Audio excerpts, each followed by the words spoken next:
Salam Rahayu, selamat datang kembali di channel YouTube Mbak Wulansari, Pakar Asmara Jawa. Sedulur semua, pernahkah Anda mendengar tentang oyot mimang? Nah, sebetulnya apa sih oyot mimang itu dan kenapa ini selalu dikaitkan dengan hal-hal mistis?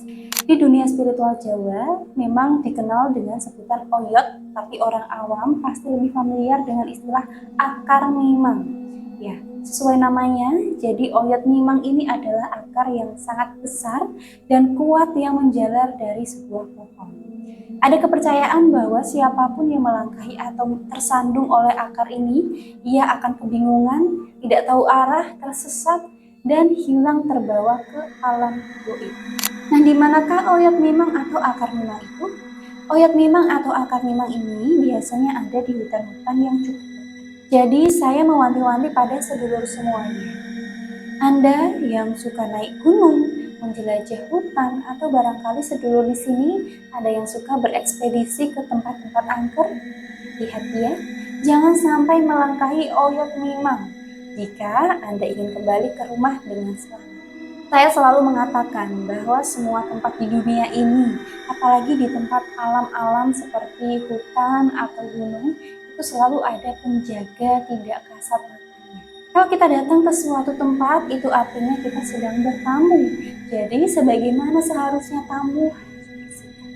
Kita juga harus patuhi peraturan yang ada dan hormati tuan rumah supaya tidak celaka. Di balik kisah menyeramkannya, ada juga beberapa orang yang malah sengaja mencari dan menggunakan oyot mimang ini sebagai pelindung. Kok bisa jadi pelindung? Gimana maksudnya Mbak Ulan?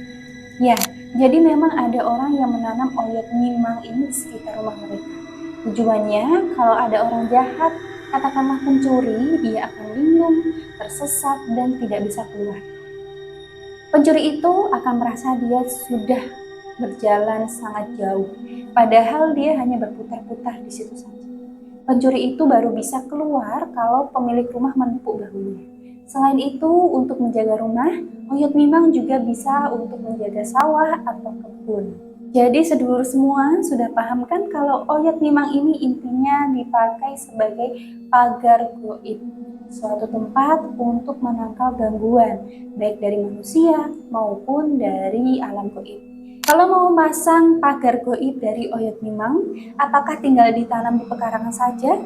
Tentu tidak ya, Anda harus melakukan berbagai macam ritual dulu sebelum menanam oyot mimang. Dan perlu diingat bahwa tidak semua oyot mimang yang Anda temui itu punya kekuatan spiritual yang cukup untuk jadi pagar goib. Nah, kalau Anda mau punya pagar goib, tapi nggak mau capek-capek mencari oyot mimang dan melakukan ritual yang berat, Mbak Wulan punya jimat pagar goib yang bisa langsung Anda pakai. Lebih mudah, lebih praktis, dan tentu saja harganya terjangkau. Kalau Anda berminat, silahkan bisa hubungi nomor yang tertera di video saya. Itu tadi sedikit penjelasan tentang oyot mimang. Semoga bermanfaat dan bisa menambah pengetahuan spiritual sedulur semuanya. Jangan lupa untuk subscribe channel ini untuk mendapatkan wawasan spiritual lainnya. Saya Mbak Wulansari, pamit undur diri. Salam Rahayu, Rahayu Sagung Dumadi.